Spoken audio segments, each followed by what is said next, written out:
Welcome to the School of Love, the place where miracles are normal. Ladies and gentlemen, hello and welcome to the School of Love, the place where we learn practical tools based on scientific research and our own experiences towards improving ourselves, living life to its fullest, and contributing to the best of our abilities to the world around us. I am Dr. Grajdian, and I am a professor of media studies and anthropology at Hiroshima University. In my free time, I am doing my best to guide you in building up a life of contentment, joy, and fulfillment while applying the lessons learned in school to overcome the difficulties, challenges, and insecurities of the real world. In today's video, I explain the process of being or becoming a good enough daughter at a deep level and beyond the classical statements which focus on immediate superficial results. By saying good enough, I do not refer to mediocrity, but to a mindset which allows for attaining what is possible so that excellence can be pursued subsequently.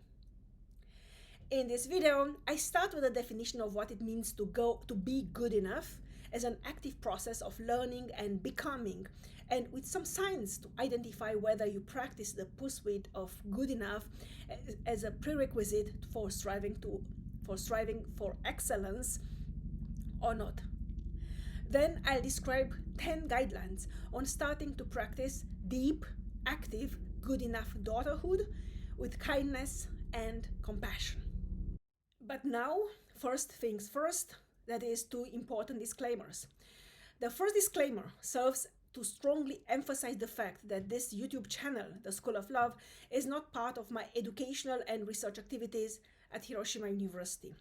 It is nonetheless part of my privilege, joy, and sense of duty to propagate and implement knowledge, information, as well as motivation and inspiration outside the limited framework of academic endeavors.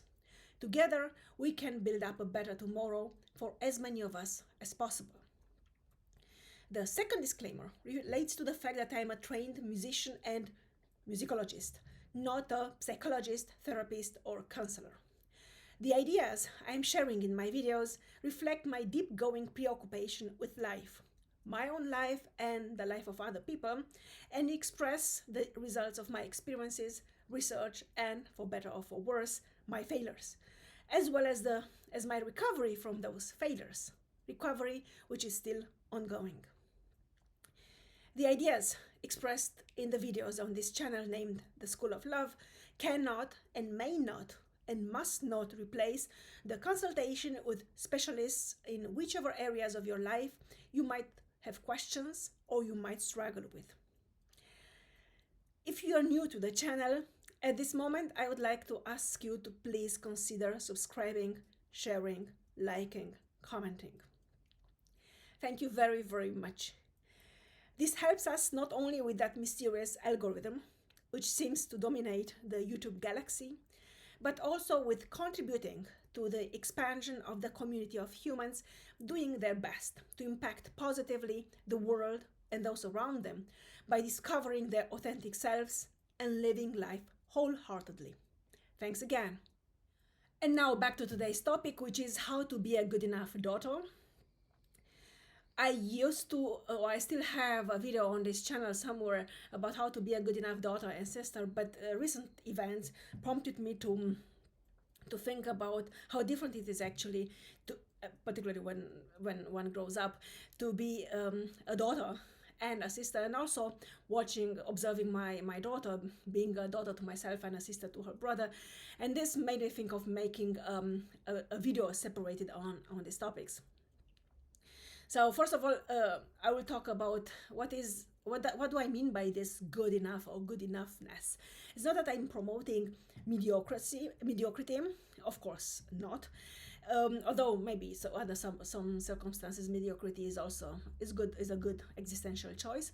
But I'm talking about becoming aware of what it means to be what your limitations are, what it means to be the best you can be in a specific area, so that afterwards you can expand those limitations. But you cannot expand limitations if you are not aware of them. And so in today's era, there are many people, gurus, counselors, and so on, promoting this idea of excellence, of individual excellence, which then leads to collective excellence. I'm also also a strong believer in this kind of ideas, but at the same time, I'm very pragmatic in understanding that we cannot strive for excellence if we do not know our limitations in the first place, so that we can expand, overcome those limitations. This is what I mean by good enough. Good enough means be the best you can at this point, develop this awareness of your limitations so that afterwards you can expand your limitations and your potential. So how to be a good enough daughter, how to be a good daughter, generally speaking, particularly after you have reached adulthood. After until the age of 18 or 21 in other societies, in specific societies, there's this kind of obligation of sticking with one's family of origin. But afterwards, this obligation, particularly if it's not managed in a healthy manner, it can turn into a toxic obligation. And is it possible? Would it be possible to turn it actually into a good experience, which can last a lifetime, which nowadays means decades after we become 18 or 21? So the first step would be to learn what I call the three-dimensional structure of human identity as a woman, and as a female human. As a mother, this means someone who relates to the next generation, in case you have those next generation, but it also can be extrapolated to the children in your environment. For instance, if you're a teacher, or your nephews, your nieces, or children of your friends. This refers to the relationship we have to the next generation.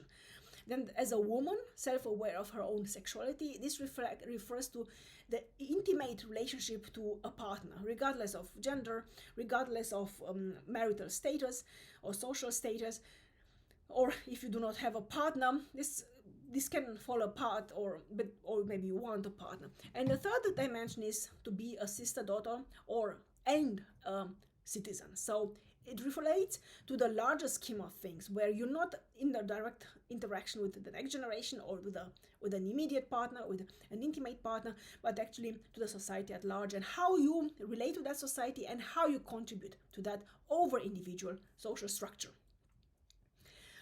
So, and the second step is to first of all become aware that as a human being, generally speaking, us as human beings and as female human beings, we are not compact. We have at least three. Some people talk about more, but I prefer to keep things simple, and so that it's easy to understand. As we have at least three dimensions: the dimensions of mother, dimension of being a partner, self-aware of one's sexuality, and dimension of being a citizen. So integrated, a member of a larger, over individual group of community or society. And second step is to understand that these dimensions of the human identity, so it is ideal that they coexist in balance, so 1/3 each of them. But there are moments in time, there are periods of time when we have when one dimension will have a higher priority than the others. What's important is that this inherent hierarchization of priorities lasts for a limited period of time. So let's say you have a baby, and then of course being a mother will be the most important dimension of your identity for 1.5 or 2 years. Or let's say you're freshly in love, then of course your partner and your sexual dimension, romantic dimension, will have priority over the other two. Or let's say you're in college or university, and then graduate, and then you're looking for a job, and then of course this socially related dimension of your identity will have priority.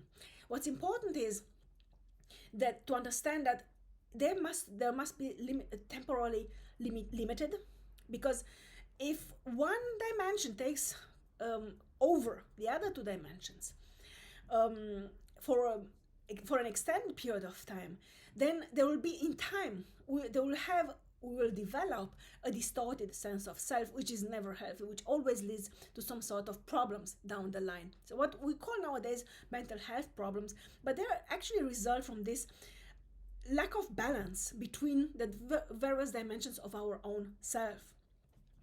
So this is why I'm so much against this concept of stay-at-home mom or stay-at-home so mother or wife, is because if one's woman, if a woman's whole universe moves around being, a mother, not even a good wife, a mother to her children, what happens when those children um, actually grow up and start their own lives, particularly as a daughter, um, who has grown up at some point, actually for sons as well. What do you do as a mother? You have actually essentially nothing to live for, and are you going to push your children to stay children, so not to become grown-ups, or are you going to push them to produce babies so that you have grandchildren, and then you have, again, you find a goal and objective for your life through the others, so living vicariously through others. None of them is a good solution. So the idea, and if you do it over 5-10 years, that you have this unbalance, lack of balance between dimensions of one's identity, it's very difficult, essentially impossible to return. There are some research based on that, because the brain develops a different structure and so on. So, but it's important to have a healthy balance between these priorities, between these dimensions of priorities, between these dimensions, these three dimensions of one's identity as a woman, as a human being. So the third step is, when you deal with your family, particularly after you have grown up and you do not have the social, cultural, or socio-economic obligation to be part of your family of origin, is to set and enforce boundaries. They are the holy grail, not the holy grail, they are the holy secret of any healthy relationships. Set and enforce boundaries. Which means make very clear what works for you, what doesn't work for you, and make it very obvious what happens when your boundaries are violated, and make sure to enforce those what you tell you're gonna do to enforce those measures when your boundaries are violated. Which leads to the next point, number 4, is learn to love the members of your family of origin in a healthy manner. So both the immediate and extended ones. And loving in a healthy manner has 3 dimensions. Again, 3 dimensions in no particular order, but they're essential. Clear communication, quality time, and listening non-judgmentally. So clear communication is the way you communicate to them your own needs, your own boundaries, the consequences when the boundaries are violated. And you make sure that they understand what you mean. It's not so important what you say. It's good to say it in a nice manner, in a polite manner, in a respectful manner, but make sure that they understand what you mean. The second point is quality time. When we grow up, the older we get, the more our experiences diversify, and the more we want to experience the world in our own way. But our families of origin usually want us to spend time with them, and particularly at this anniversaries and celebrations like Christmas, Easter, New Year, family celebrations, to spend this time with them. The problem is that particularly these events, these conventional events, require a lot of, they are so impersonal, and they're usually very unsatisfying. I say it from my own experience. So quality time refers to the fact that you spend time with them in which each of them or the group of them are the center of your attention and of your time. Many people, so from families of origin, they want us to spend time with them, but they don't spend time with us. They want us to be there with them, but they're either cleaning, cooking, talking on the phone, text messaging, doing all sorts of stuff. And we build up resentment. This comes a little bit later. I'm going to talk about it. And we feel simply exploited. We feel stupid. So I sacrifice my free time, which is very limited, by the way, and you just don't care about it. You do your own thing. Part of enforcing boundaries is to explain the concept and the phenomenon and the habit of spending quality time. This means you invite them to a coffee shop. You invite them to walk. But it's good that it's not about going to cinema, because then you don't really talk, you just sit next to each other. So spend quality time with them. There are many resources what quality time means and how to spend it with someone, particularly with those who do not know this. And the third dimension is listening non-judgmentally.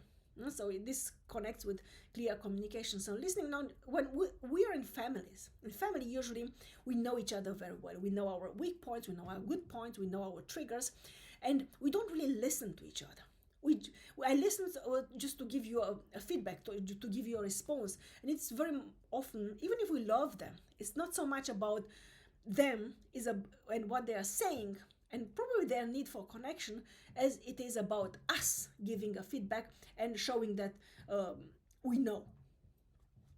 So it really helps to develop this ability of listening non-judgmentally, listening so that we show that we care. So these are the three dimensions of healthy love towards our family members: is clear communication to be sure that they understand what we mean, quality time to make sure that they are the center of our universe in the limited period of times we can spend with them, and thirdly, listening non-judgmentally so that they feel seen and heard and cared for. It's not about us, it's about them. Next point, number 8, very, very important, is about finances. As soon as you become legally an adult, take full responsibility for your finances and strive to become financially independent as soon as possible. So this relates to number 9, where you do help them out, of course, financially, emotionally, when they need you. But be sure that you do not get exploited or dragged into their own dramas, into their own stories, into their own problems. This will happen by all means because this is what it means, because this is life. You can help them occasionally. You can show that you are there for them. For instance, when they move out and they need someone to drive the car or help them with moving or packing or unpacking and so on. You can do that. There's nothing bad about it. But do not allow you to get exploited, because number 9, you'll develop resentment. And if you start feeling resentment growing within you, back off immediately, because resentment leads to contempt, which is deadly for interhuman relationships. Not me, apart from John Gottman, who has said that contempt is the worst of the cruelest of the 4 horsemen of marriage apocalypse, in this case of interhuman relationships, because contempt is the opposite of respect, and respect is the fundamental is a fundamental ingredient of any interhuman relationships. So once you start to feel resentment building up within yourself, and you will, I'll talk in another video about resentment, back off immediately. Take some distance, take some space, use the clear communication skills and tell them, I need my space now. So this is exactly so in order to avoid contempt towards those who actually you love, go back to number 3. So healthy boundaries, enforce them, as well as explain the consequences in case your boundaries are violated. And then to number 4, clear communication, quality time, and listening non-judgmentally. And and make sure that you remind the boundaries and enforce consistent consequences in case the boundaries are violated. So this is very important.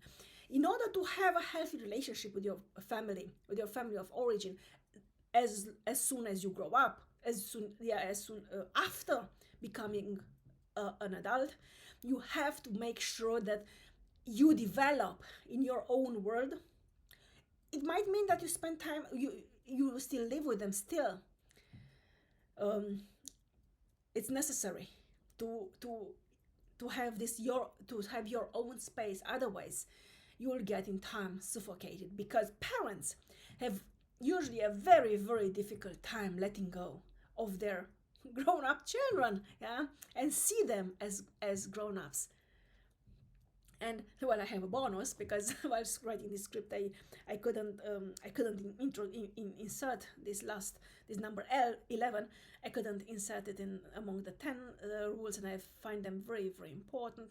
Is that you strive for reciprocity in all interhuman relationships, in all interhuman interactions, both private and professional.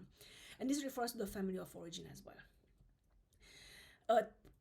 Parents tend to take their children for granted. They tend to see us as their property, and this is not the case. Yeah? We are our own individuals. We are who we are, and we deserve both respect and to grow up in the directions we want to grow up and to move forward with our lives. And as soon as you observe that there is a lack of reciprocity, the lack of, in whichever dimension of your life, it's good to reinforce boundaries, it's good to back off so that you don't allow it to turn into disrespect and contentment on your side and on their side as well. So strive for reciprocity in all interhuman interactions, both private and professional. So I hope this helps. These kind of ideas have helped me tremendously in recent months, and I'm more than happy to share all these insights with you. I hope you find some interesting ideas, and as always, I'm looking forward to welcoming you back here again very soon. Love and peace to you all.